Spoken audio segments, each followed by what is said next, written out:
आम कथा टिके बुझुना किया केमिति चलिबा आम दुनिया। गीत गाई सरकार को दाबी जणाइले पिपिली ब्लॉक जीपीएलएफ कर्मी। पिपिली ब्लॉक स्तरीय गोष्ठी सहायिका कर्मी संघ पक्षरु विभिन्न दाबी नहीं आंदोलन चलिथिबा बेले आज तृतीय दिन में महिला मानक पाखरे पहुंचीथिले पिपिलीर पूर्वतन विधायक रुद्र प्रताप महारथी। महिला मानक प्रति ए सरकारक एभली आवेग को से घोर निंदा करने सह आंदोलन को पूर्ण समर्थन देथिले। पिपिली ब्लॉक अध्यक्षा और जिला परिषद सभ्य मानक द्वारा से मुख्यमंत्री दृष्टि आकर्षण करने सह महिला मानक दाबी रखिबे बोली से कहिथिले। बीजेडी दल महिला मानकर एही आंदोलन को पूर्ण समर्थन जणाइथिबा बेले दाबी पूर्ण निमंते दलर विधायकों द्वारा एहाकू विधानसभा प्रसंग कराजिबो बोली से दृढ़ प्रतिश्रुति देथिले। गोष्ठी सहायिका कर्मी मानकू स्थायी नियुक्ति नियमित दरमा मुख्य दाबी रहिथिबा बेले सरकार एथिरे व्यतिक्रम सृष्टि करुछंती। जे पर्यंत सरकार सेमानक दाबी पूरण करिनाहांती से पर्यंत धारणा चालू रहिबो बोली कर्मी माने कहिसंती। Bureau report people news.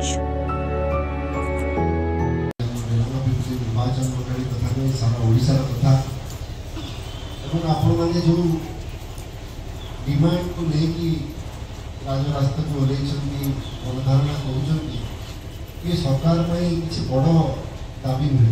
मुख्यमंत्री को चिठी देवे मु मध्य पूर्वतन विधायक धारणा जगार सामाजिक आंदोलन जरिया निवेदन करी आमर एमबीके सीआरपी बैंक मित्र माँ माने भौणी माने 4 दिन हैला तांकर हक पाई तांकर दाबी नहीं कि परिवार छाड़िकी पिला छुआ छाड़िकी आज राजरास्ता को ओल्लैछन्ति। खाली आम डेलांग पिपली निर्वाचन मंडली कथा नुहे कि सारा ओडिशार घटा एवं सबु ब्लॉक सम्मुख रे विभिन्न स्थान रे सरकारी ऑफिस रे सामना सम्मुख रे तांकर गणधारणा देइछन्ति। एवं दुखर विषय 4 दिन हेलानी सरकार निद भांगुना सहित आलोचना करूनाहांती एवं जहाँ दाबी रही किसी बड़ किसी दाबी ना सी हक दाबी रखिंट स्थायी नियुक्ति हो दरमा ठीक समय मिलू 6 मास है दरमा मिलना जो हक पाई से बस दुखित जे 4 दिन हो गला सरकार कि सरकार विधायक हूँ मंत्री हूँ किए आसिक आलोचना करना। मोर आशा और विश्वास आपण मान जरिया निश्चित रूपे सरकार एवं माननीय मुख्यमंत्री श्रीयुक्त मोहन माझी महोदय आम कथा को गुरुत्व दे माँ मानकर दाबी को निश्चित रूपे पूरण करने सहित खूब शीघ्र बैठक कर समाधान करंतु एवं सेमाने खाली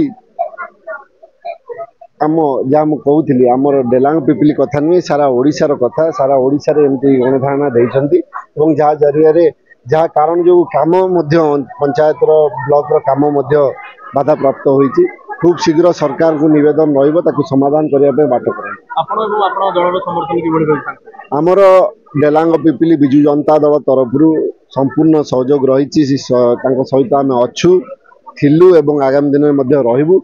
आमर चेयरमैन मैडम खूब शीघ्र आज कही आज माननीय मुख्यमंत्री को निवेदन करी चिट्ठी करेंगे और आम जिला परिषद माने जो मैंने जिला दायित्व रही जिला मीटिंग रे कलेक्टर पाखु जाकर दाबी को उठेबे और सहयोग देवे।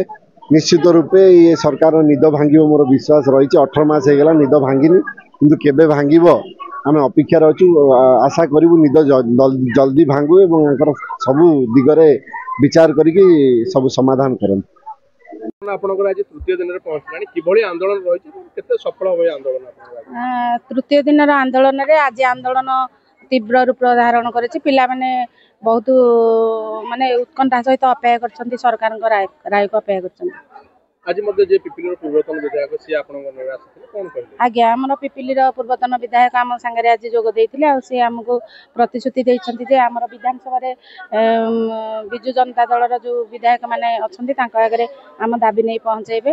हमर चेयरमैन मैडम भी आसिकी निज पैड रे लिखिकी देबे सरकार को जे आम एठी 3 दिन काल धारणा रे बसछु आम कथा को विचार को नेबे बोली लिखिकी देबे बोली प्रतिश्रुति देकी जाइछन्ती। କେତେ ଆଶାବାଦୀ ଅଛନ୍ତି 3 ଦିନ ରୁ ଧାରଣା କରିଛନ୍ତି? ଆମର ସରକାରଙ୍କ ଉପରେ ପୂର୍ଣ୍ଣ ବିଶ୍ୱାସ ଅଛି ଯେ ସେ ଆମ କଥା ଶୁଣିବେ, କାରଣ ଆମେ ବର୍ଷେ ହେଲା ଦରମା ପାଇନଥିଲୁ। ଏମିତି ଲୋୟର ପିଏମଜିରେ ଆମେ ବସିଥିଲୁ। 3-4 ଦିନର ଧାରଣା ପରେ ସରକାର ଆମ କଥା ଶୁଣିଥିଲେ, ବର୍ଷକର ଦରମା ବି ଆମକୁ ଦେଇଥିଲେ। ଏଥର ବି ଆମେ ସରକାରଙ୍କ ଉପରେ ଭରସା ଆଉ ବିଶ୍ୱାସ ରଖିଛୁ, ନିଶ୍ଚିତ ଆମ କଥା ସେ ଶୁଣିବେ। এই ଆନ୍ଦୋଳନରେ ଆମ ପିପିଲି ବ୍ଲକର 22 ଗୋଟି ପଞ୍ଚାୟତର ସିଆରପି, ଏମବିକେ ଓ ବ୍ୟାଙ୍କ ମିତ୍ର ଭଉଣୀମାନେ ସାମିଲ ଅଛନ୍ତି। ଆନ୍ଦୋଳନ ତ ଚାଲିଛି, ଆଗକୁ ବି ଆହୁରି 2 ଦିନ ଅଛି, ସେମିତି ଚାଲି ରହିବ ଯେପର୍ଯ୍ୟନ୍ତ ସରକାର ଆମ କଥା ଶୁଣିନାହାନ୍ତି, ଯେ ଆମକୁ ପ୍ରତିଶ୍ରୁତି ଦେଇନାହାନ୍ତି, ସେ ପର୍ଯ୍ୟନ୍ତ ଆମ ଆନ୍ଦୋଳନ ଚାଲି ରହିବ। ପିପିଲିର ପୂର୍ବତନ ବିଧାୟକ ରୁଦ୍ର ମହାରଥୀ ମଧ୍ୟ ଆପଣଙ୍କ ପାଖକୁ ଆସିଥିଲେ, କ'ଣ ସମର୍ଥନ ଜଣାଇଥିଲେ? ଆମର ବିଧାୟକ କହିଛନ୍ତି ଯେ ଚେୟାରମ୍ୟାନଙ୍କ ପ୍ୟାଡରେ ଲେଖିକି ସରକାରଙ୍କୁ ଜଣାଇବେ ଯେ ଆମେ ଏମିତି ବସିଛୁ ଆନ୍ଦୋଳନରେ। ଆମର ପୂର୍ଣ୍ଣ ବିଶ୍ୱାସ ଅଛି ସେ ସରକାର ନିଶ୍ଚିନ୍ତ ଆମ କଥା ଶୁଣିବେ। କେତେ କଷ୍ଟଦାୟକ ରହୁଛି এই ଆନ୍ଦୋଳନ? ବହୁତ କଷ୍ଟ ହେଲାଣି, 3 ଦିନ ହେଲାଣି, ବହୁତ କଷ୍ଟ ଲାଗିଲାଣି। ଆମେ ସରକାରଙ୍କୁ ଅନୁରୋଧ କରୁଛୁ ତୁରନ୍ତ ସେ କିଛି ପଦକ୍ଷେପ ଆମ ପାଇଁ ନିଅନ୍ତୁ। ଓକେ।